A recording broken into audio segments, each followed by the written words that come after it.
booties for black girl nerds.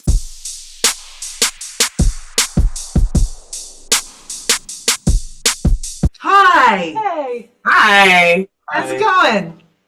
Good. How are you? Good, thank you. We're good. Good. Well, thank you so much for taking the time to speak with me. I really appreciate it. Pleasure. Thank you. So, Naomi, I'm going to start with you. Mickey and Nasha have such a compelling relationship in this story. What was your approach to building chemistry with Robert in order to create this unique dynamic between these two characters? I think there's something about, like, I do this whenever I'm working with anyone, really, is like you kind of, it's a weird like double mind thing where you're like talking with someone and you're just normally getting to know them and you're conscious of the getting to know. Do you know what I mean? You're like smelling the atmosphere of the dynamic and you're like, oh, that's interesting that we laugh like that in this situation, and like you're getting more and more comfortable, and it's like this double kind of consciousness thing going on. Maybe Once you did know him well, were you less like that? Because you just yeah. Because I'm conscious of it at first, and then once we start working, then I can kind of go like, all right, and like there's something about that. I think that's so sweet. That's great. Does that make sense? Yeah. So I think that's maybe what my plan was. That's what I do. I really love the chemistry between the two of you. You guys seem like you felt very comfortable in each other's space as actors. Toni, over to you. You've played a wide range of complex characters. What drew you to Mickey 17, and how does this role stand out for you compared to your previous roles?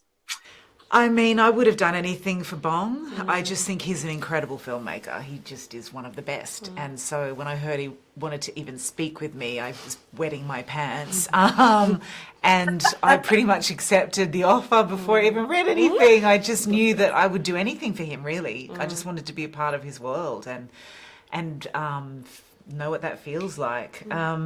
And it felt freaking amazing. You just feel free and it's fun and it's kind of, there's a giddy kind of childlike quality to it. Yes. Because he's so prepared and creates, a whole world where you can just kind of bounce around. And this particular character is a nightmare, but so much fun to play. Horrible person. And you and Mark look like you guys were having so much fun in those scenes. Really, really did. Yep. And Stephen, over to you. Although Mickey considers Berto a friend, he's a bit of a jerk towards him. And he has some pretty selfish motives throughout this story. Is he a bad person, or is he just misunderstood? As the person that played him, I'm going to say misunderstood.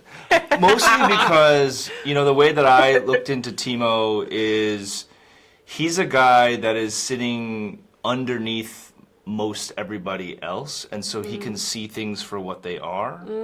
And I think he's just like, this is what it is, so this is how I move. And it probably doesn't look graceful or it doesn't look righteous from above, but I think from where he's standing, it's the only way to get around. That makes sense. Right. He's got to do what he's got to do to get to where he needs to go next. Yeah. Naomi, back to you. How do you think the setting of this story, one being in a place of coldness and the element of being in isolation, shapes how Nasha sees herself? Wow.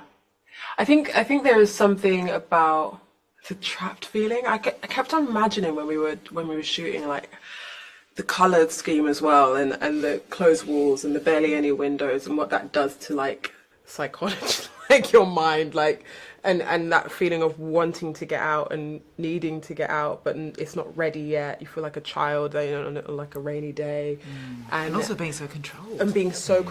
And then having this kind of formulaic way of doing things, and the urgency to have fun and the urgency to like scream and like take off the role that you have been given within that system.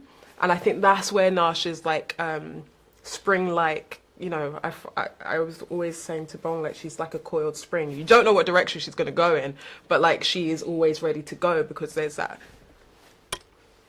kept in feeling. Indeed. Well, compelling performances. I really loved each of your characters respectively. Thank you so much for taking the time to speak to Black Girl Nerds. I really appreciate the conversation. Thank you very much. Thanks for having us. you. Bye. Take care. Yeah.